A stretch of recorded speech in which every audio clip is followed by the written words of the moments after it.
Voilà, bonsoir à tout le monde. On est heureux encore de vous accueillir ce soir. Il y en a encore un petit moment. Donc j'espère que vous ne vous lassez pas et que vous continuez à entretenir vraiment un lien, une intimité avec Dieu, en essayant de dépasser ce que vous faites par tradition, par coutume, mais essayez d'aller chercher par l'esprit véritablement une relation, une intimité qui puisse bouleverser, changer votre manière d'être, votre manière de changer. En tout cas, c'est ce que nous voulons pour vous, et c'est ce que ce chant nous dit. Je prie pour toi, tu pries pour moi. Alors, ayez une pensée pour nous, parce qu'on vient, ça fait de la fatigue, mais on y met tout notre cœur, et puis nous on prie pour vous, pour que justement vous puissiez être renouvelés par les pensées de Dieu. Alors j'espère que si tu es triste, la joie va revenir. Si tu étais malade, qu'à travers ce moment de louange, tu reçoives la guérison. Et si tu étais captif de certains sentiments ou de pensées négatives, que tout redevienne positif avec notre Seigneur Jésus-Christ. Amen. Que Dieu te bénisse. Je prie pour toi, tu pries pour moi. Allez, je prie pour toi, tu pries pour moi.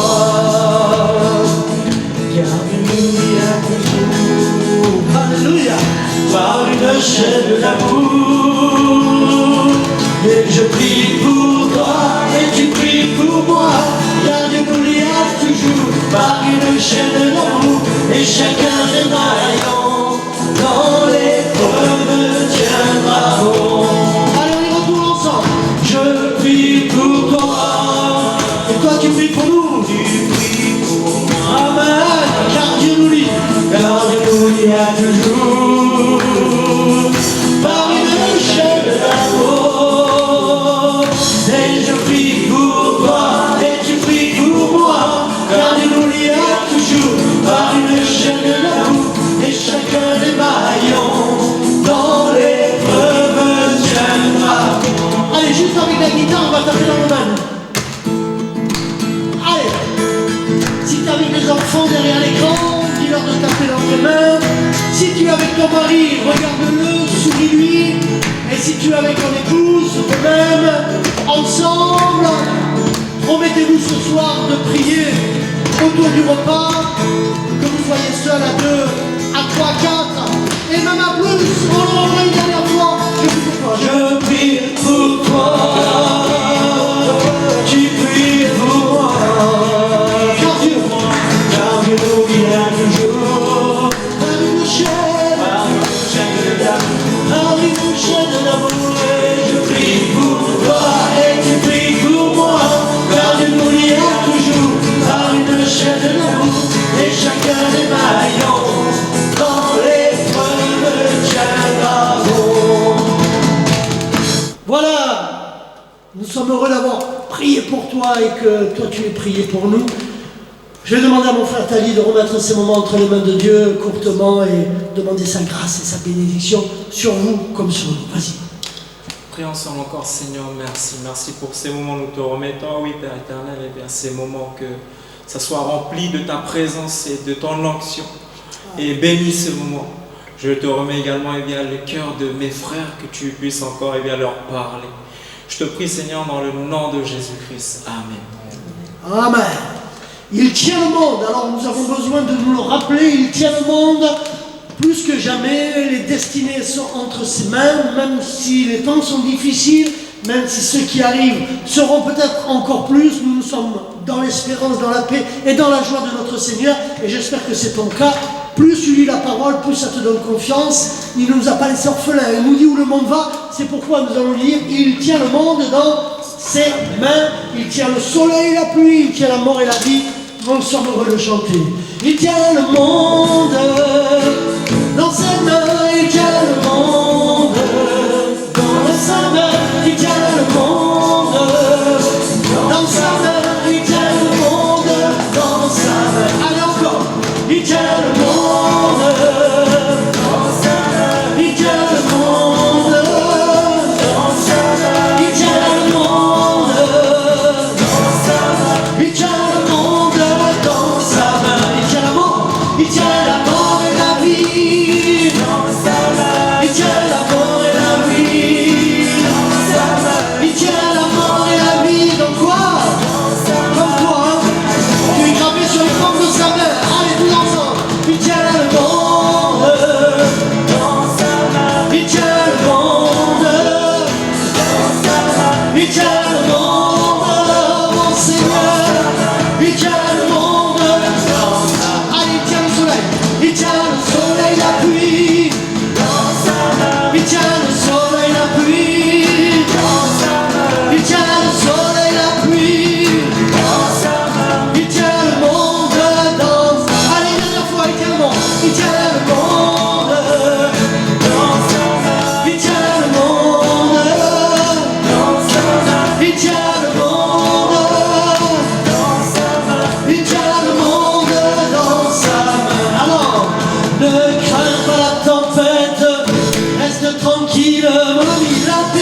plein de foi.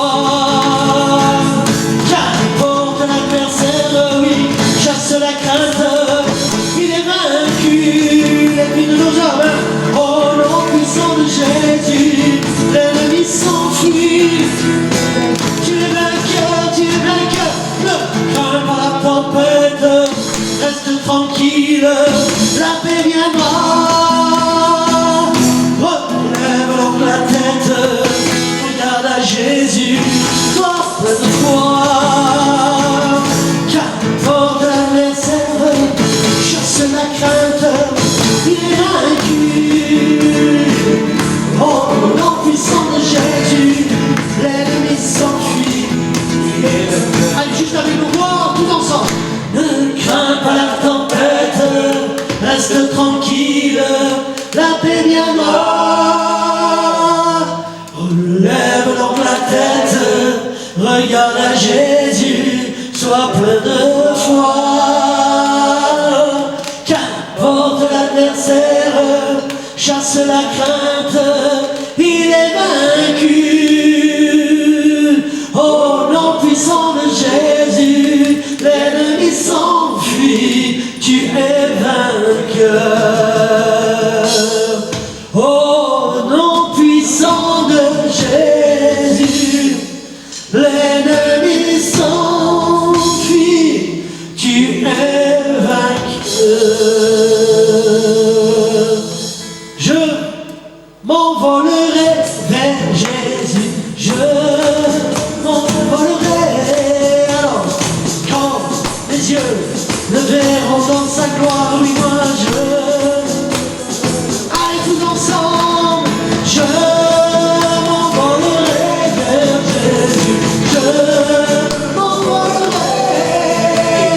Quand les yeux le verront dans sa gloire, je m'envolerai. Il y a une fois, oui, je m'envolerai vers Jésus, je m'envolerai. Quand nos yeux me verront dans sa gloire, oui, moi je m'envolerai, et je m'envolerai encore une fois, je m'envolerai.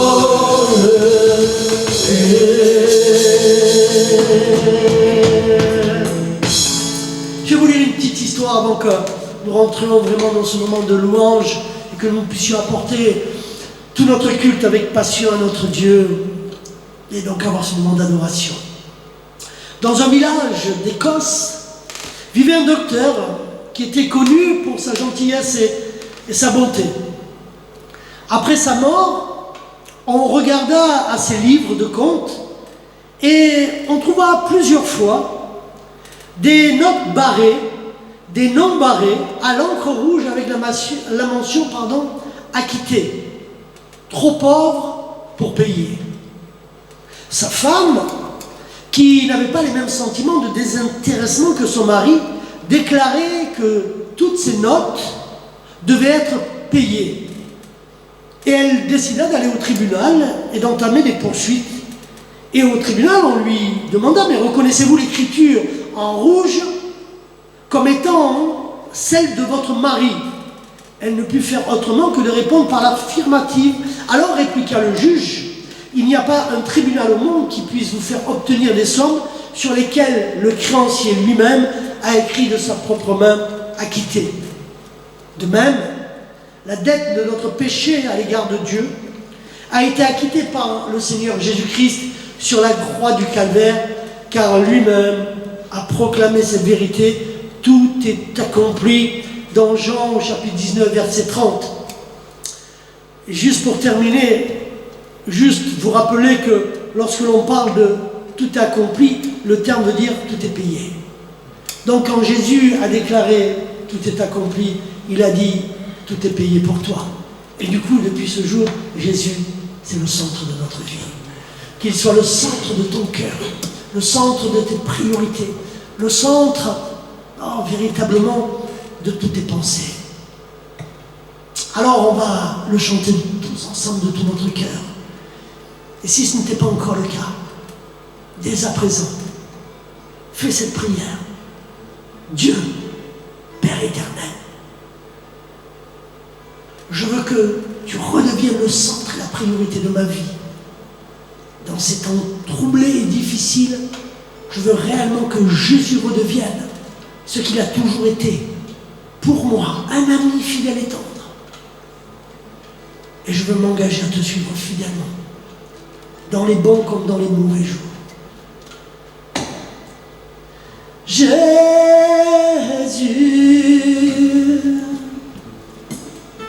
sois le centre. Chantez-le de tout votre cœur. Sois ma lumière, sois ma source, Jésus. Oh, sois le feu, sois le feu dans mon cœur, sois le vent dans mes voies, sois la raison de ma vie, Jésus, Jésus. Encore. Jésus,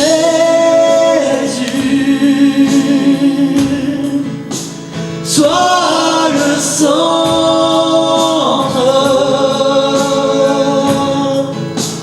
sois mon espoir, sois mon chant, Jésus. Encore, on va lui redire Jésus.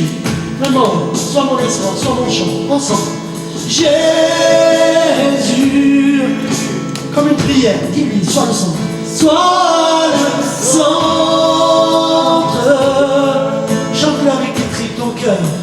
Sois mon espoir, sois mon chant, Jésus.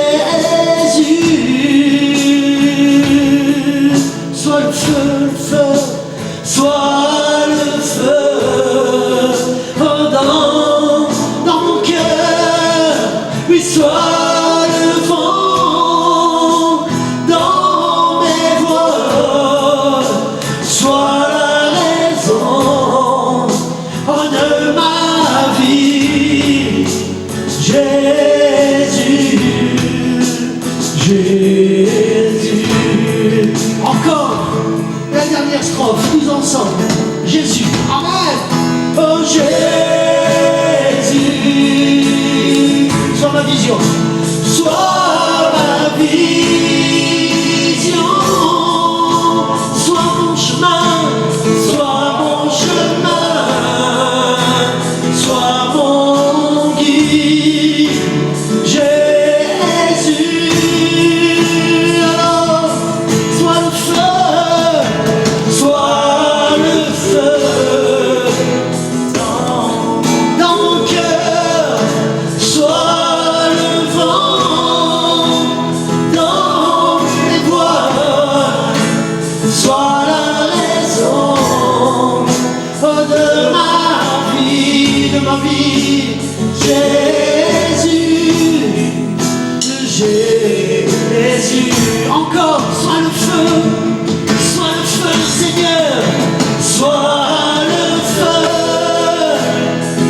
dans mon cœur, sois le vent dans mes voies, sois la raison de ma vie, oh Jésus, Jésus. On va prendre le troisième. Oh Seigneur, sois notre guide, sois notre chemin, sois notre vision. Vraiment, pour chacun d'entre nous. Reprends-le et que ça soit une réalité dans ton cœur. Alléluia. Oh Jésus, sois ma vision. Sois ma vision.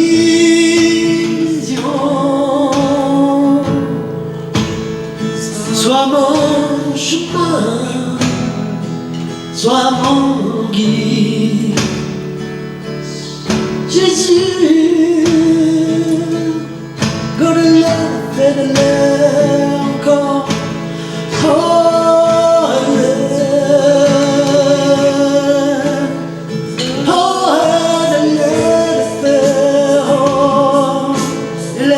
pour adorer ton Dieu. Oh,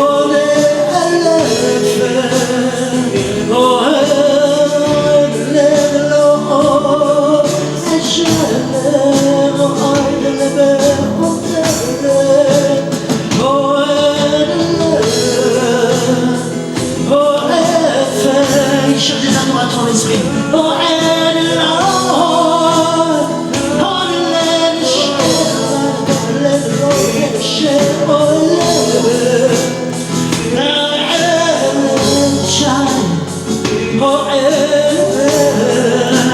Seigneur, il est bon de te louer, il est bon de te célébrer encore, dans des langues nouvelles, pour ceux qui le veulent encore.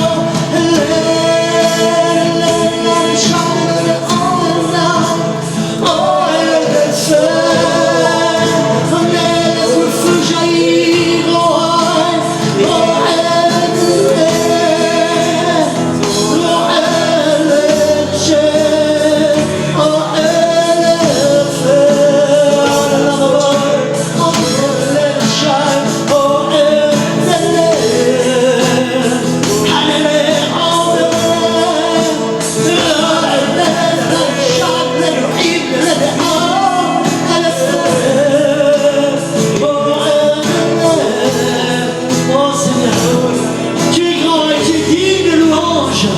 nos cœurs se réjouissent et nos cœurs se renouvellent et se reposent en toi.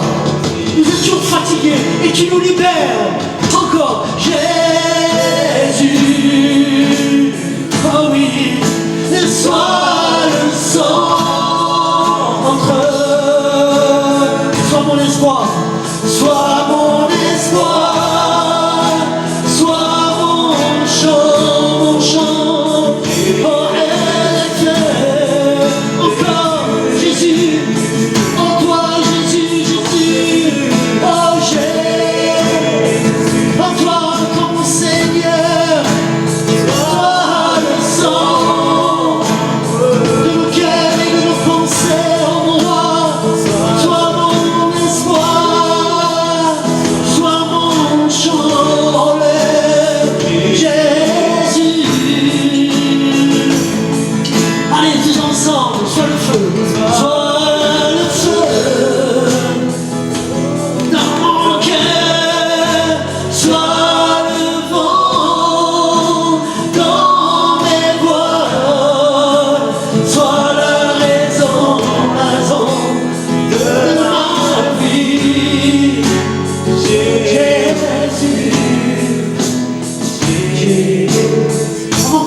Comme un doux murmure, tout doucement. Alléluia. Pour adorer notre Dieu. Oh,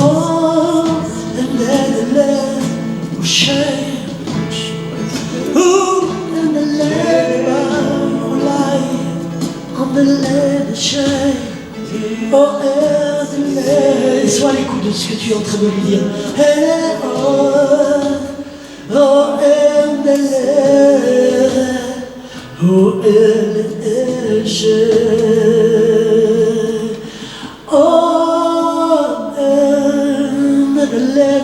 Shine. Oh, frère, mon roi. Oh,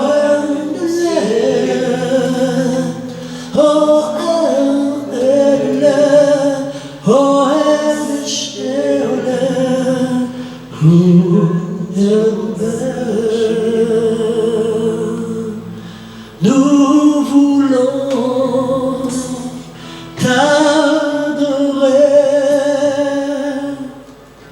te célébrer et t'acclamer. Oh toi mon roi, mon Seigneur, toi mon sauveur, je te loue.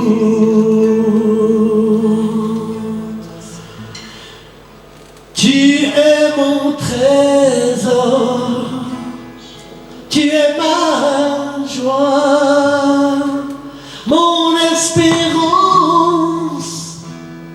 et mon salut. À jamais bénirai le jour où tu as tendu ta main vers moi. Jusqu'au bout, je veux te suivre dans les bons, les mauvais jours. À toi pour mourir et vivre. À toi j'ai pour réaliser ces paroles. Jusqu'au bout, je veux te suivre. Toi seul moi, dans les bons, les mauvais jours. À toi pour mourir et vivre la fin. À toi j'ai si pour toujours la voix du Seigneur m'appelle. Prends ta croix et viens, suis-moi. Je réponds, Sauveur fidèle. Me voici, je viens à toi. Encore la voix du Seigneur m'appelle. Non, viens sur moi. Je réponds, Sauveur fidèle. Me voici, je viens. Nous venons tous ensemble à toi. Jusqu'au bout, je veux te suivre dans les bons, les mauvais jours.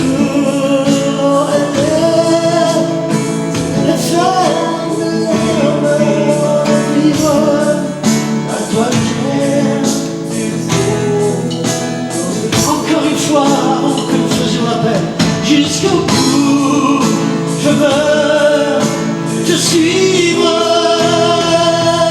dans les bons, les mauvais jours. Oh Seigneur, à toi pour mourir et vivre. Oh, à toi j'ai tout. Lève tes mains là où tu es et de tout ton cœur dis-lui jusqu'au bout, je veux te suivre, toi mon roi, dans les bons, les mauvais jours. À toi pour mourir et vivre. À toi Jésus pour de faire. Alléluia. Vas-y,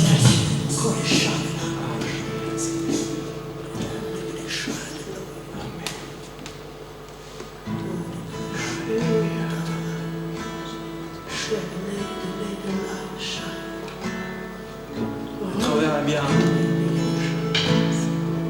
encore et bien ces paroles puissantes.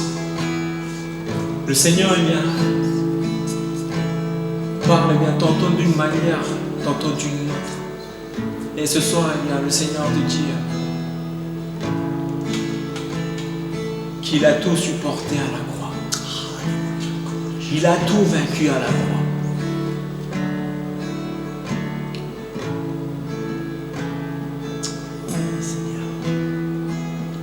Que ce qu'il a fait ne soit pas en vain, car il a fait pour toi. Toi qui es son ami, toi qui es son frère et sa sœur. Que cette œuvre-là qui s'est manifestée bien sur la croix de Golgotha ne soit pas en vain. Il te dit, il t'appelle.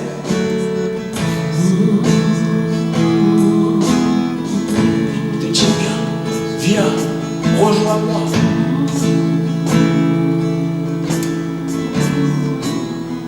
Rejoins-moi.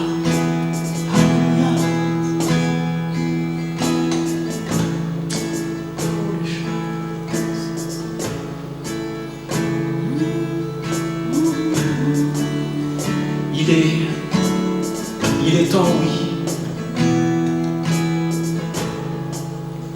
Il est temps vraiment de réaliser qu'il est ton sauveur et qu'il a tout vaincu pour toi. Viens te réfugier en lui. Viens tout puiser en lui, car en lui, eh bien, tu trouveras tout ce dont tu as besoin.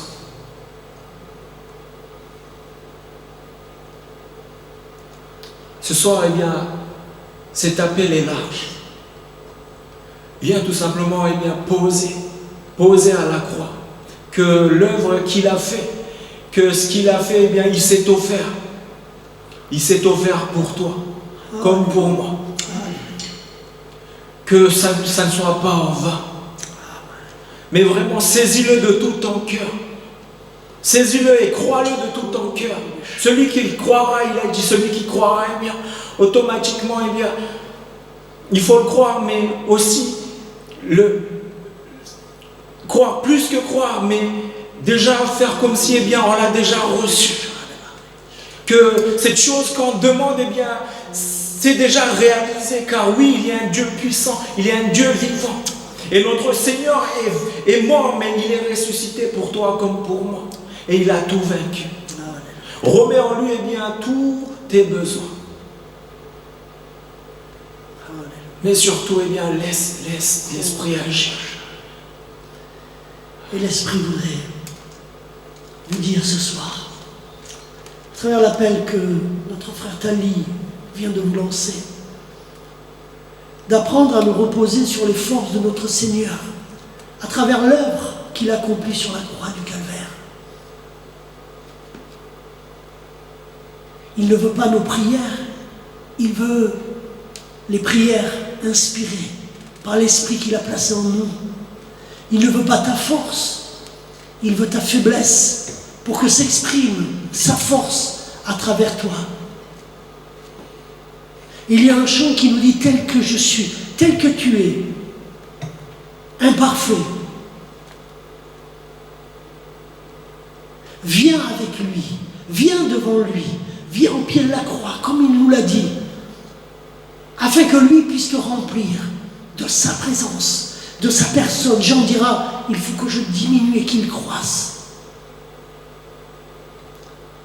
Tant que mes amis voudraient faire les choses par vous-même, alors vous aurez du mal à réellement vivre la dimension de ces paroles. Jusqu'au bout, je vous te suivrai. Mais si vous laissez votre vie entre ses mains, si vous le laissez agir par son esprit,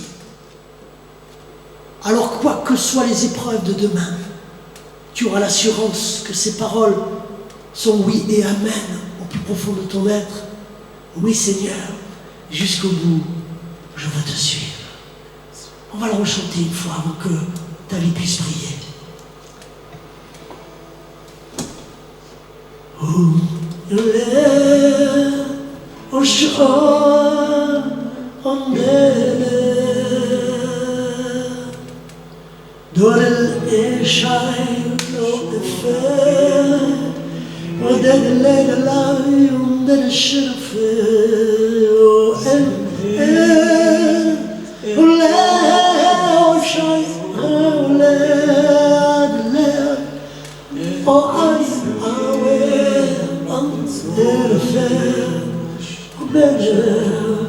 Prie-le, vraiment dans des langues nouvelles. Oh,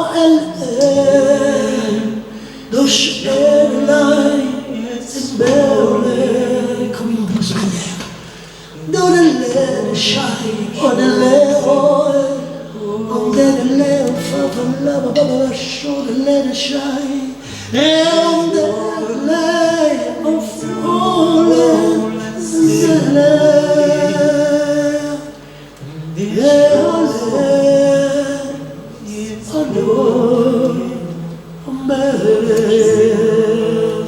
Alors en lisant ces paroles, en le louant de tout ton cœur, tu tu vas réaliser que Jésus-Christ est Seigneur et qu'il est sorti du tombeau. Jésus-Christ est Seigneur. Il est sorti du tombeau. Il est Seigneur. Alors, tout genou fléchira et toute langue confessera que ton Seigneur est sauveur, que Jésus est Seigneur.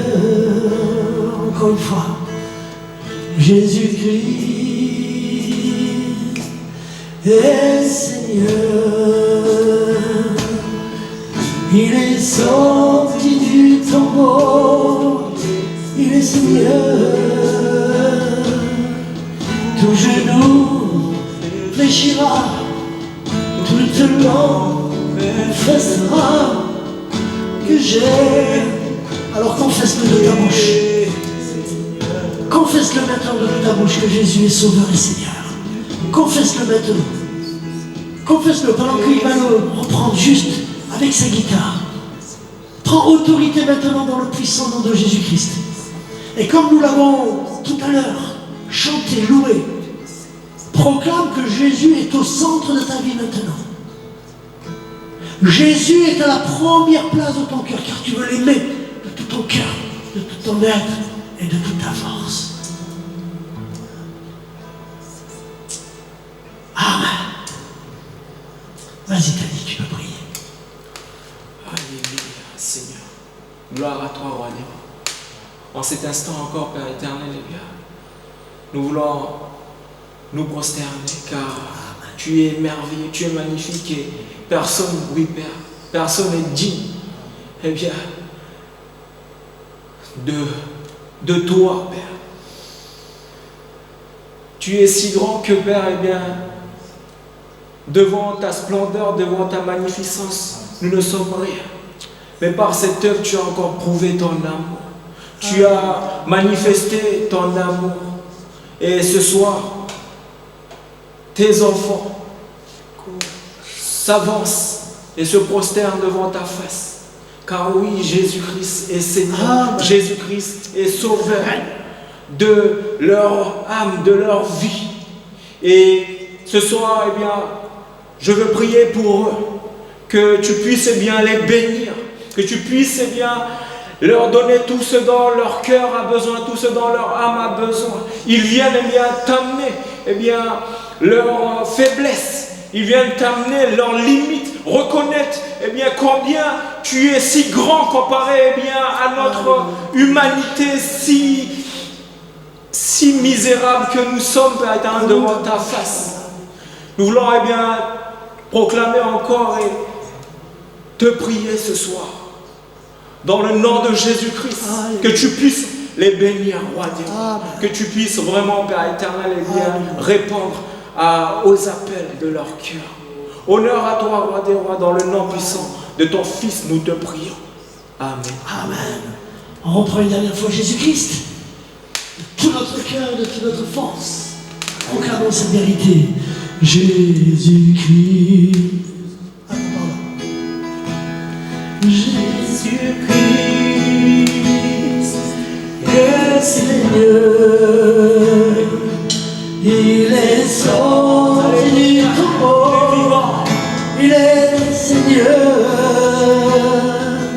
Tout genou fléchira, toute langue confessera que Jésus est Seigneur. Une dernière fois, Jésus-Christ est Seigneur. Il est sorti du tombeau.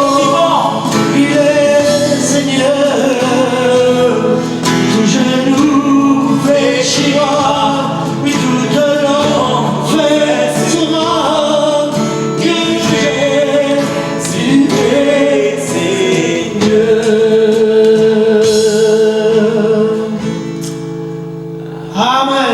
soit béni. Bonjour à tous, encore merci pour ce moment de louange. J'aimerais ce soir m'entretenir avec vous de théologie. C'est quoi la théologie? C'est l'étude de tout ce qui a trait à notre Dieu et tout ce qui a trait donc à ses qualités, à ses caractéristiques, à l'enseignement qui va nous être apporté. C'est une étude précise de qui est notre Dieu. Et en fait, lorsqu'on devient chrétien, il peut y avoir bien sûr plusieurs formes de théologie. Vous avez entendu parler de la prospérité, un enseignement théologique qui peut être plus religieux. Mais je voudrais être plus large et plus vaste ce soir. En fait, de tout temps, il y a deux formes de théologie. Il y a celle qui vient de Dieu, et puis il y a la théologie du doute. Et dès l'origine, c'est ainsi que cela s'est passé. Rappelez-vous ce qui nous est dit dans Genèse au chapitre 3.